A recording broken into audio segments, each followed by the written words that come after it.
Assalamu alaikum. Okay, Ji, we were doing the past paper questions of the topic permutations and combinations. So let's do some more questions.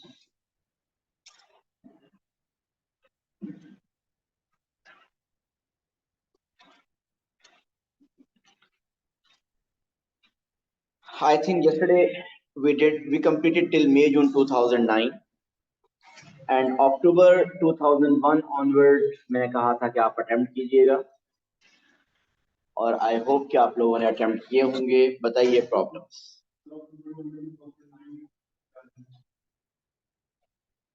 अक्टूबर नवंबर 2009 उससे पहले कोई problem नहीं. ये भी एक problem है.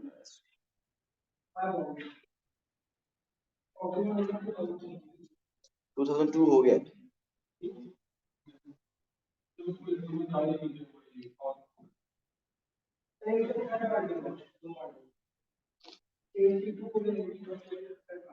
Okay चलें वापस आ जाएंगे इसकी तरफ, लेकिन मेरा ख्याल है कि आप अक्टूबर नंबर 2003 कह रहे हैं. ओके चलें अक्टूबर नंबर 2003 डिस्कस कर लेते हैं.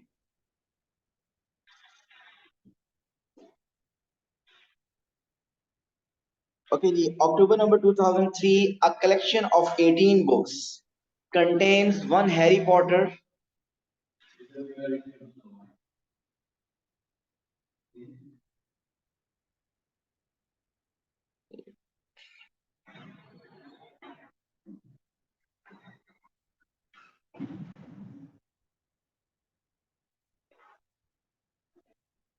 okay, a collection of 18 books contains one Harry Potter book. Linda is going to choose 6 of these books to take on holiday.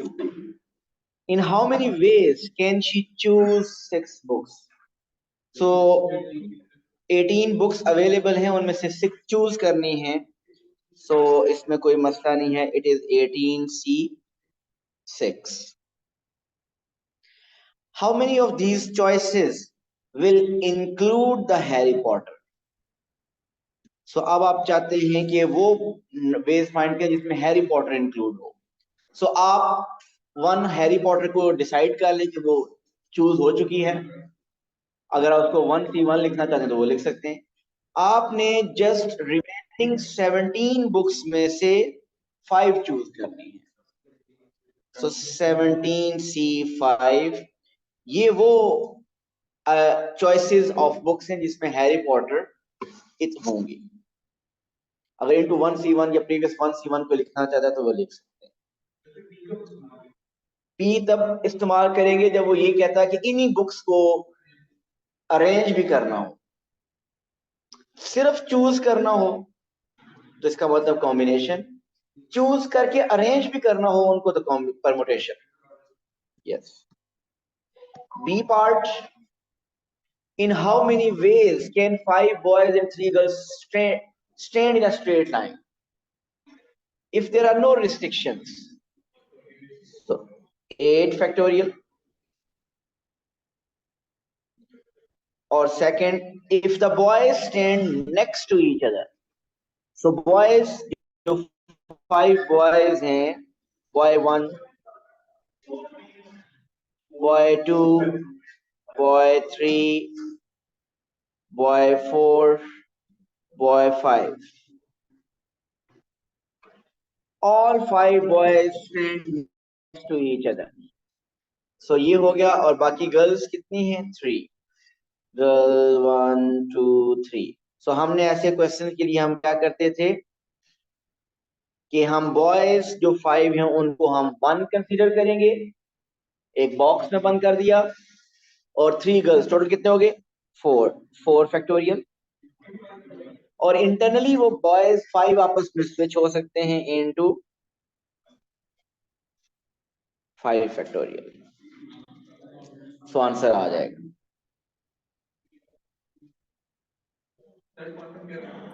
Sir? Yes राहा. Now, sir, in this question, there was a different method that they also used in the mark scheme.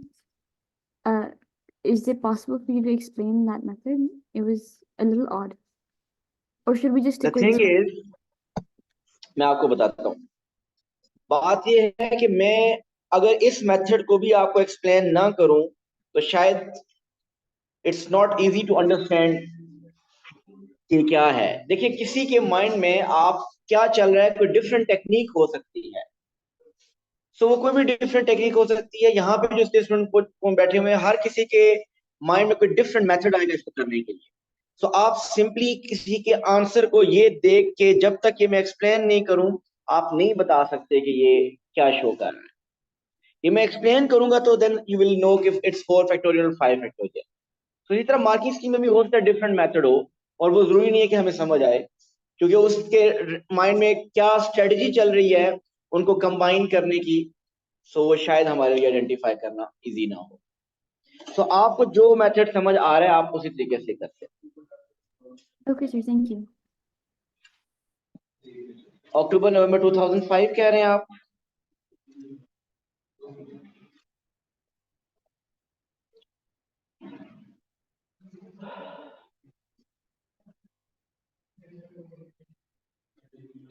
Okay जी, अक्टूबर नवंबर 2005 देखिए।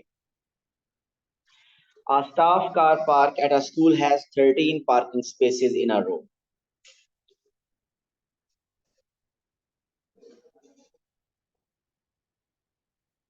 Okay, अक्टूबर नवंबर 2000 part 2 की तरफ we will go back. अभी ये complete पे कर लेते हैं। A staff car park at a school has 13 parking spaces. Ahmad ने किए क्वेश्चंस? सॉरी,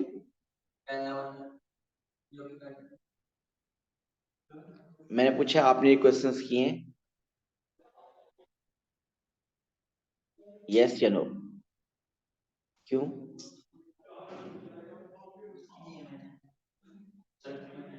सिर्फ वही कर देना पेपर, उसके पेपर सिर्फ देने? तलहा, मुनीब, कासिम, सो अगेन सिर्फ अहमद ने नहीं किए। और अहमद उस वक्त करेंगे जब मैं नेक्स्ट टॉपिक पे जाऊंगा, उस वक्त मेरे पास प्रॉब्लम भी लेके आएंगे। उस वक्त कैसे करेंगे प्रॉब्लम्स? ये नहीं होगा ये टॉपिक, और ये टॉपिक आगे यूज होता रहेगा चैप्टर 3 में, चैप्टर 4 में। A staff car park at a school has 13 parking spaces in a row. There are 9 cars to be parked. How many different arrangements are there for parking the 9 cars and leaving 4 empty spaces? 13 available spaces हैं, उनमें से 9 cars को park करना है, और definitely 9 cars को park करना है, और वो 9 कार्स डिफरेंट है ना, वो आपस में हर पॉसिबल वे में स्विच हो सकती हैं।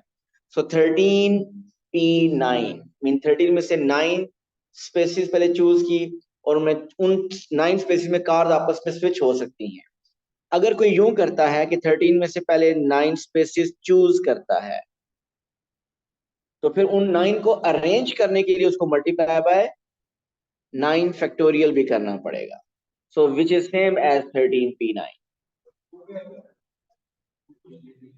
4 तो एम्प्टी स्पेसिस, उनको कुछ नहीं करना। 4C4 आप 4C4 कर लें आगे, 4 में से 4 चूज करें, लेकिन वो 4 एम्प्टी स्पेसिस है ना, उन 4 एम्प्टी स्पेसिस को आपस में स्विच करने से कोई डिफरेंट तो नहीं बनेगा। सो जस्ट आपने कार्स की अरेंजमेंट करनी है। How many, second part, how many different arrangements are there if the 4 empty spaces are next to each other?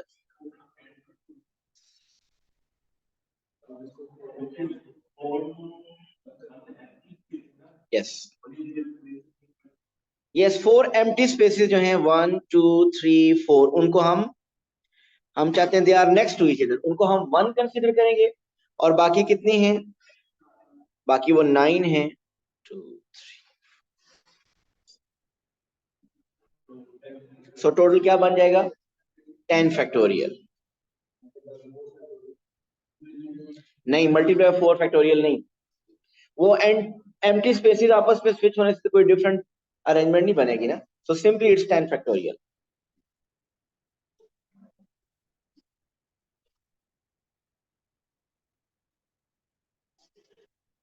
Third part.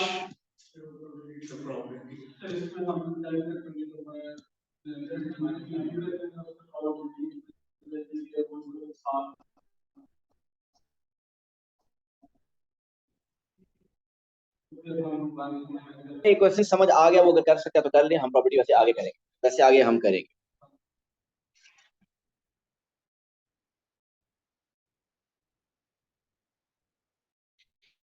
Okay जी, वापस चलते हैं। अक्टूबर नंबर 2004 का सेकंड पार्ट पूछा था। The word Argentina and 3 vowels A E I, और I think N repeat हो रहा है, और इसके अलावा ए भी रिपीट हो रहा है। So overall there are 9 letters.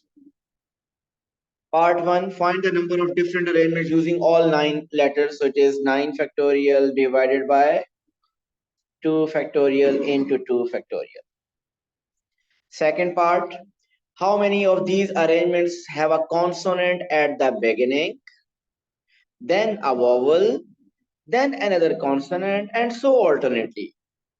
So पहले आना चाहिए consonant, फिर vowel, consonant, vowel, consonant, vowel, consonant, vowel and consonant.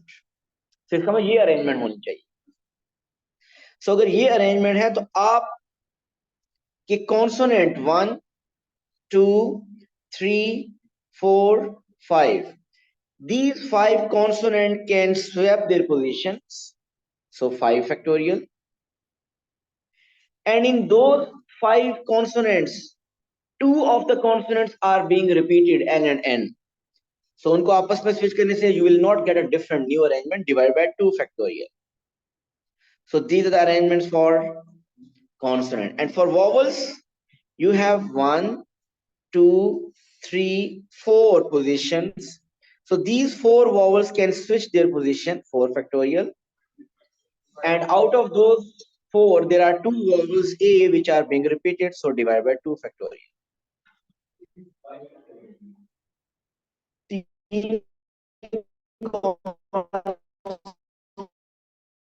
5 consonant हैं, वो आपस में स्विच होंगे हर पॉसिबल वे में, इसलिए फैक्टोरियल।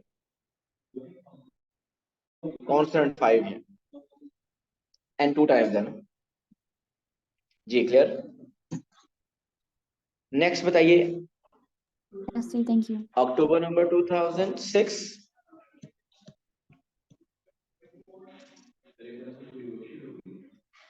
ऐसे ही 6 men and 3 women are standing in a supermarket queue. How many possible arrangements are there if there are no restriction on order? 9 factorial.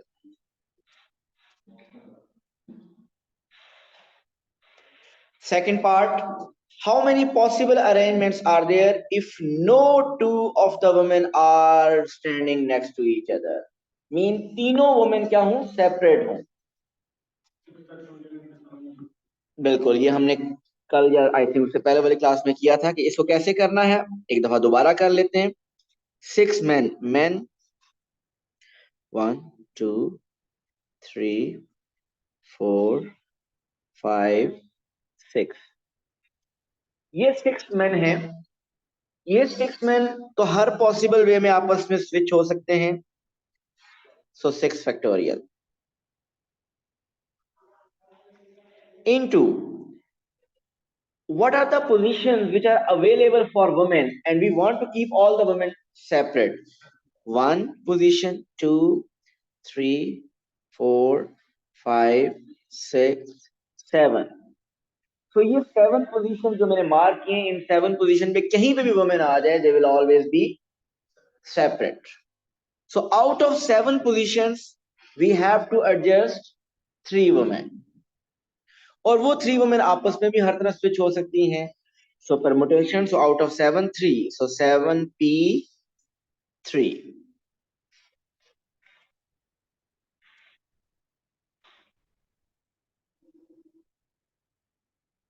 Third part,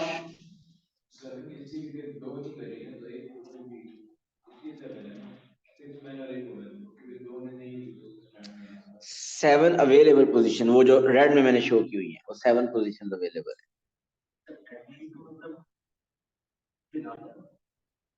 ठीक है कासिम। ओके जी, third part,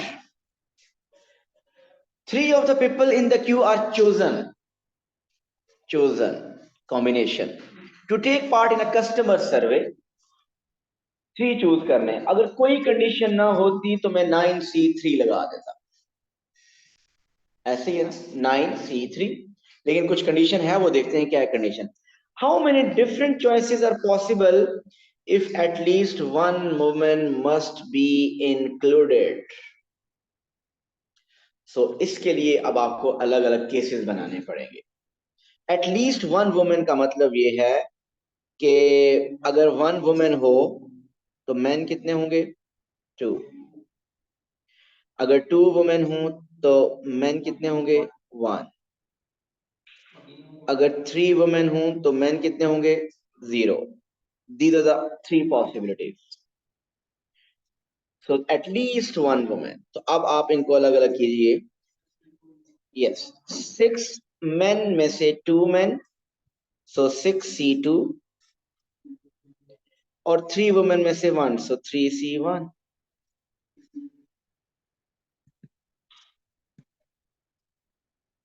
plus 6C1 into 3C2 plus 6C0 into 3C। 6C0 भी 1 होता है, 3C3 भी 1 होता है, तो दैट इज 1। तो इनको ऐड कर दें, you will get total choices 64।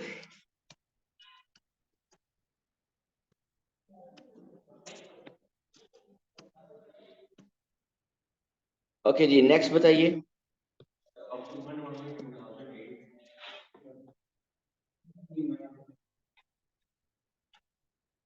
October November 2008, a builder is planning to build 12 houses along one side of a road। He will build 2 houses in style A, 2 houses in style B, 3 houses in style C, 4 houses in style D, and 1 house in style E।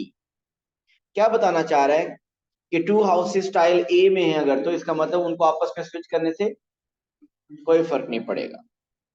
So find the number of possible arrangements of these 12 houses। So 12 factorial divided by 2 houses जो ए style के हैं उनको आपस में switch करने से कोई फर्क नहीं पड़ना, 2 फैक्टोरियल, और सी के भी 3 फैक्टोरियल, और डी के 4 फैक्टोरियल। सो वो हाउसेस जो सेम स्टाइल के हैं, सब कुछ उनका एलिवेशन, सब कुछ फ्रंट, सब कुछ सेम है, तो उनको स्विच करने से you will not get a different arrangement. So ये था पार्ट 1।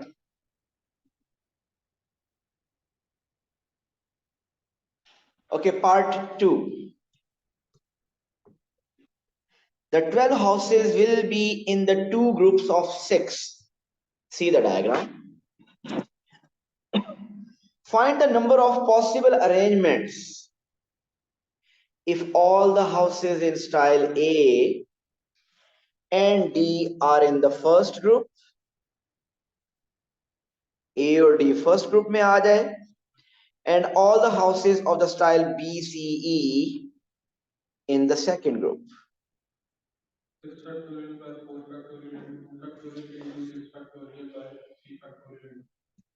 बिल्कुल सही हो गया। सो फर्स्ट ग्रुप के लिए ए और डी हैं कितने, A2 हैं और D6 हैं, सो 6 फैक्टोरियल, D4 है ना, अच्छा D4 है, सो A2 and D4, so 2 factorial into 4 factorial. ये हो गया ग्रुप फर्स्ट के लिए। एंड सेकंड ग्रुप के लिए बी, सी और E, they are also 6, so 6 factorial. B कितने हैं, 2, 2 फैक्टोरियल, सी 3 फैक्टोरियल और ई तो एक ही है। आपको अब फर्स्ट ग्रुप के लिए अलग करना था, क्योंकि उसने क्या दिया था, ए और डी फर्स्ट ग्रुप में ही आए। ए और डी कितने टोटल? 6 फैक्टोरियल। उनमें से ए 2 है, वो आपस में स्विच होने से फर्क नहीं पड़ेगा, डिवाइड बाय 2 फैक्टोरियल। डी 4 है, उनको आपस में स्विच करने से कोई फर्क नहीं पड़ेगा, डिवाइड बाय 4 फैक्टोरियल। इसी तरह दूसरे जो स्टाइल है बी सी ई, वो भी 6 है, 6 फैक्टोरियल। और बी 2 है और सी 3, उनको स्विच करने से फर्क नहीं पड़ेगा, तो इसे डिवाइड बाय 2 फैक्टोरियल और 3 factorial.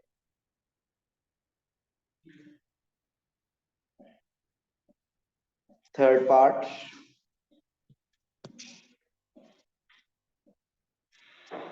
4 of the 12 houses will be selected for a survey. 4 of the 12 houses will be selected for a survey. So अब कॉम्बिनेशन आ गया। अगर कोई कंडीशन ना हो तो 12C 4। Exactly one house must be in style B and exactly one house in style C. Find the number of ways in which these 4 houses can be selected. Mean एक B confirm होना चाहिए, at least नहीं कहा, exactly B। सो B वाले हैं कितने? 3 हैं। सो उन 3 में से 1 आना चाहिए। C वाले कितने? इनफैक्ट B वाले 2 थे, एक ही बात है। सो B वाले 2 थे, तो इसका मतलब 2C1। C वाले 3 थे, 3C1। सो हमने एक B और एक C चूज कर लिया। बाकी कितने हाउसेज रह गए?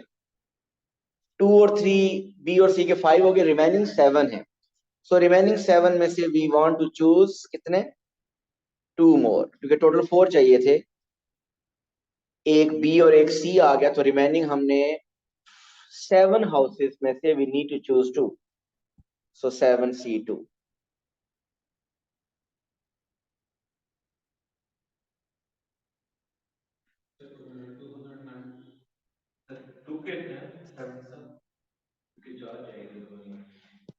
आपके ज़हन में क्या आ रहा है? कितने हाउस चूज करने थे? 4। एक हमने चूज कर लिया ब्लैक, ब्लैक नहीं सॉरी, स्टाइल बी, तो 2C1। एक हमने चूज कर लिया स्टाइल सी वाला, 3C1। बाकी 2 और चूज करने हैं। हमारे पास रिमेनिंग है कितने हाउसेस? 7। उसमें से 2 मोर चूज करने हैं, सो 7C2।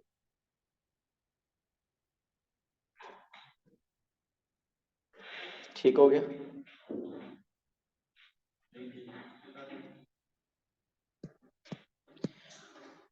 फाइनली अक्टूबर नवंबर 2009, वेरिएंट 11। वेरिएंट 11 गलत लिखा हुआ, वैसे 11 तो नहीं होता, 61 होता था पहले। बहरहाल, हु केयर्स।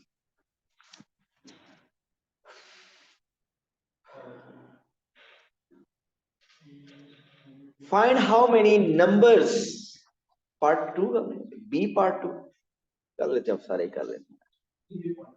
ए सेकंड, हाँ अच्छा क्वेश्चन है। अच्छा जी, पार्ट ए क्या था? Find how many numbers between 5000 and 6000 can be formed from the digits 1 to if no digits are repeated। किसने कर लिया?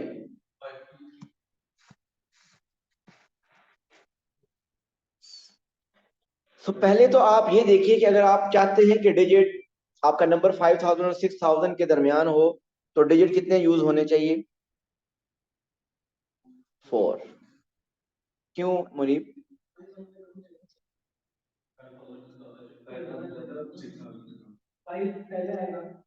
नहीं, वो 5 वाली मैं कह रहा हूँ, डिजिट 5 क्यों, मैं एक और डिजिट क्यों नहीं लिख रहा? मेरे पास 6 अवेलेबल है, मैं क्यों नहीं यूज कर रहा सारे? सोचने दे उसको, सोचने दे थोड़ा सा।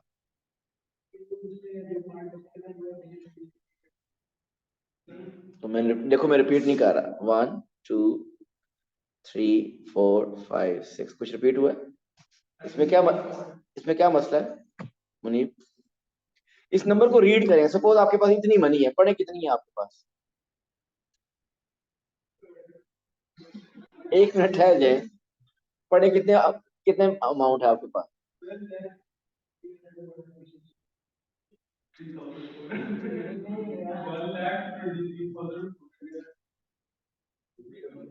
कितना बना, दोबारा बोले मुनीब।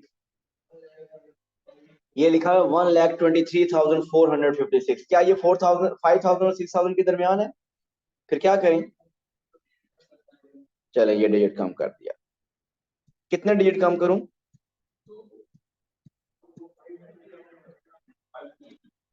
तो 5,000 में 4 डिजिट होते हैं, 6,000 में भी 4 डिजिट होते हैं। अगर आपको नंबर 5,000 और 6,000 के मिडिल में रखना है तो आपका डिजिट 4 डिजिट नंबर होना चाहिए। 3 डिजिट नंबर भी नहीं चलेगा, वो 100 बन जाएगा, 200, 300, 400 इस तरह। तो एक बात तो डिसाइड होगी कि जो नंबर होगा वो 4 डिजिट नंबर होगा। अब 4 डिजिट के बाद फर्दर अगर आपको 5,000 और 6,000 के मिडिल में रखना है तो first number should always be हमेशा 5। फर्स्ट नंबर हमेशा 5 होगा, तभी वो 5,000 समथिंग बनेगा। तलहा, क्या बाकी 3 नंबर के लिए कोई कंडीशन है या वो जैसे मर्जी आ जाए? कंडीशन है? नहीं है। क्या है कंडीशन वैसे आपके माइंड में? अगर कोई नंबर जैसे 30, लेकिन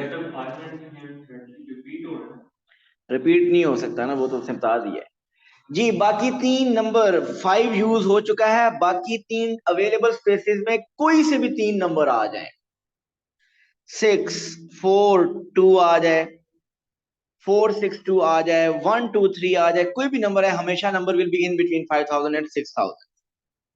ऐसे ही है ना? तो रिमेनिंग कितने अवेलेबल नंबर्स हैं? 5। उनमें से कोई से 3 डिजिट आ जाए और किसी भी ऑर्डर में आ जाए, 5p3।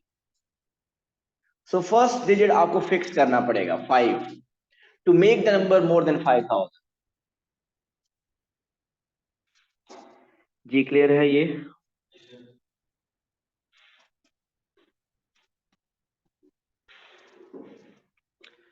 Second part, if repeated digits are allowed. ये पार्ट अगर हो जाए तो क्या ही बात है, बनाए ना, बहुत ज्यादा नहीं है, 2 3 बना दे चले। कोई फैक्टोरियल नहीं, कोई परमुटेशन नहीं, कोई कॉम्बिनेशन नहीं।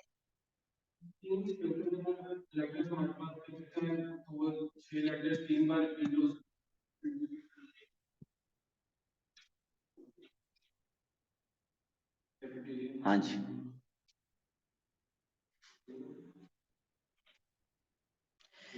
जी अगेन अब भी नंबर आपका 5,000 और 6,000 के दरमियान आना चाहिए, ऐसा ही है। और फर्स्ट डिजिट क्या हो जाएगा? फिक्स। अब प्रॉब्लम ये है, उसने कहा रिपीटेड डिजिट्स अलाउ हैं, इधर इधर रिपीटेड डिजिट्स अलाउ हैं। मैं आपको पार्ट 1 दोबारा कराने लगा, फिर मैं पार्ट 2 करवाऊंगा। मैं पार्ट 1 एक और मेथड से करवाने लगा, जरा सुनिएगा। 5p3 आपने पार्ट 1 किया ना एक, अब मैं उसका एक ऑल्टरनेट मेथड बताने लगा। मुझे ये बताइए, पार्ट 1 में उसने कहा था कि रिपीटेड डिजिट्स अलाउ नहीं है, 5 यूज हो चुका है। इस सेकंड नंबर के लिए कितनी, ये इस डिजिट के लिए कितनी अवेलेबल ऑप्शन है आपके पास? कितनी अवेलेबल हैं? 5। मीन 1 2 3 4 एंड 6 में से कोई सा एक आ सकता है। सो इस डिजिट के लिए 5 ऑप्शन दें।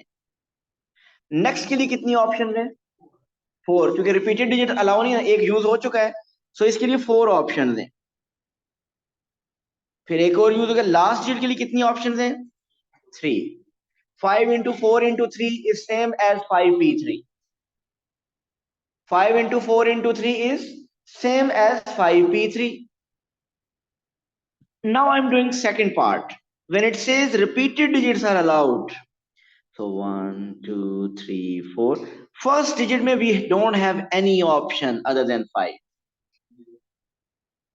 अब अगर repeated digits allowed हैं तो मुझे बताइए सेकंड नंबर के लिए क्या नंबर 1 आ सकता है, 2 आ सकता है, 3 आ सकता है, 4 आ सकता है, 5 आ सकता है?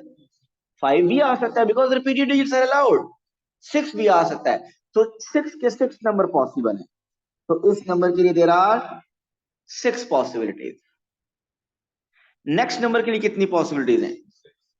अगेन रिपीटेड डिजिट्स अलाउड है, डजंट मैटर कि पहले कोई नंबर यूज हो चुका है या नहीं, all 6 are allowed to use again. So 6 फिर पॉसिबिलिटीज हैं। लास्ट डिजिट के लिए भी अगेन 6 पॉसिबिलिटीज हैं। So 6 cube. So 6 into 6 into 6 or 6 cube, which is 216.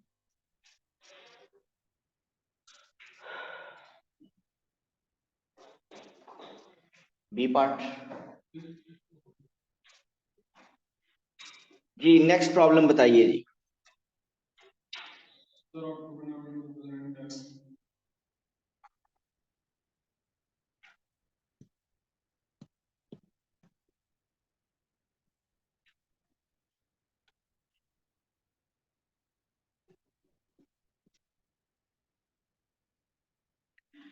Variant किस किस ने अटेम्प्ट किया ये? थर्ड और फोर्थ पार्ट नहीं हो, हाँ फोर्थ और फिफ्थ, सॉरी, एक्सपेक्टेड है। बहुत लंबा क्वेश्चन। किस किस ने अटेम्प्ट किया ये अक्टूबर नवंबर 2010 61 और नहीं हुआ? एक तो जलाल ने किया, यहां तक पहुंचे ही नहीं है।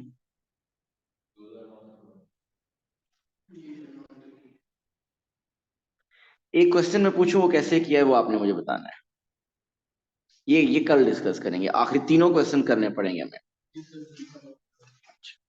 ये क्वेश्चन आप लोगों से हो गए अक्टूबर नवंबर 2002।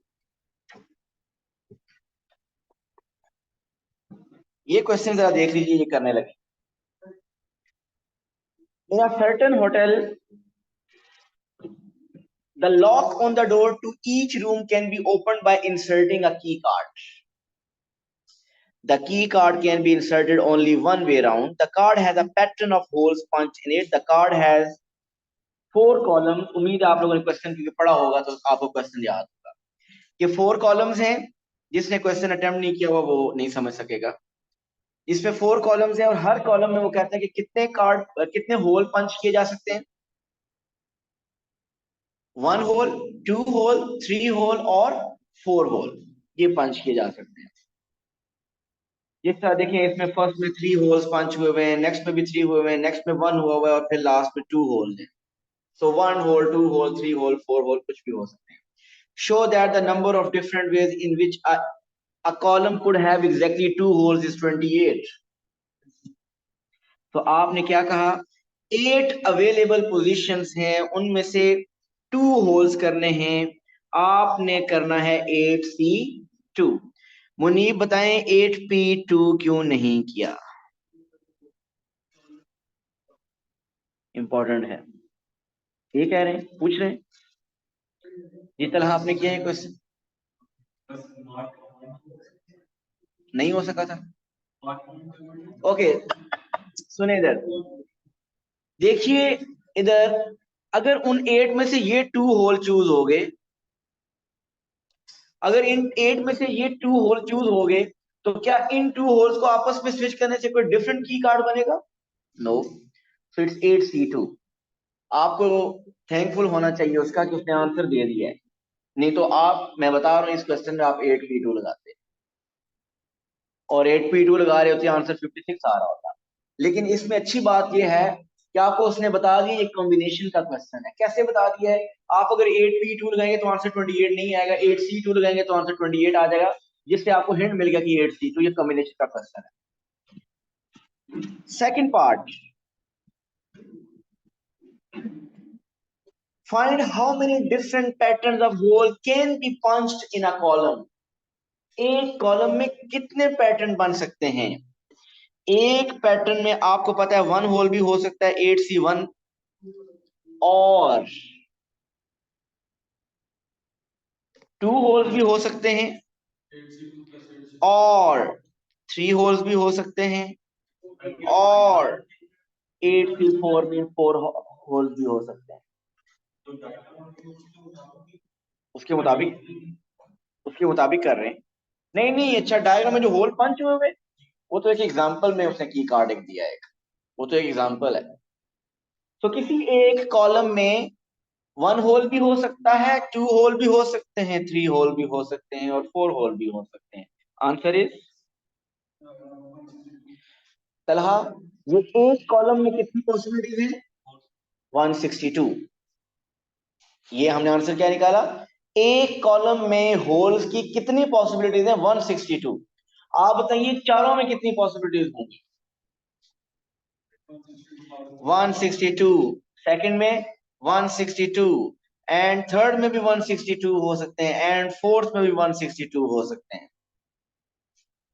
तो टोटल की कार्ड कितने बन सकते हैं 162 पावर 4। उसने लास्ट पार्ट पूछा था हाउ मेनी डिफरेंट पॉसिबल की cards are there. So first column में देयर आर 162 पॉसिबल। सो अगर 162 फर्स्ट में है, एंड सेकंड में भी 162 है, थर्ड में भी 162 है, एंड फोर्थ में भी 162 पॉसिबिलिटीज है।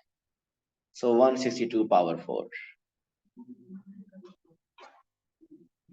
162 मल्टीप्लाई बाय 4 करने का मतलब ये है कि आप 162 प्लस 162 प्लस 162 प्लस 162 कह रहे हैं। हालांकि ये और केस नहीं है। ऐसा नहीं है कि आपके कॉलम 1 में अगर 162 आ गए तो और उसमें 160, अगर इसमें 162 पॉसिबल है एंड उसमें भी 162 पॉसिबिलिटीज है। तो अब आपके जो लास्ट आई थिंक 6 क्वेश्चन रह गए अक्टूबर, नवंबर और मई जून 2009 और 10 के, वो आज अटेम्प्ट कीजिएगा। कल हमारा इस टॉपिक का मोस्ट प्रॉब्ली लास्ट डे होगा। Thank you so much. Allah Hafiz.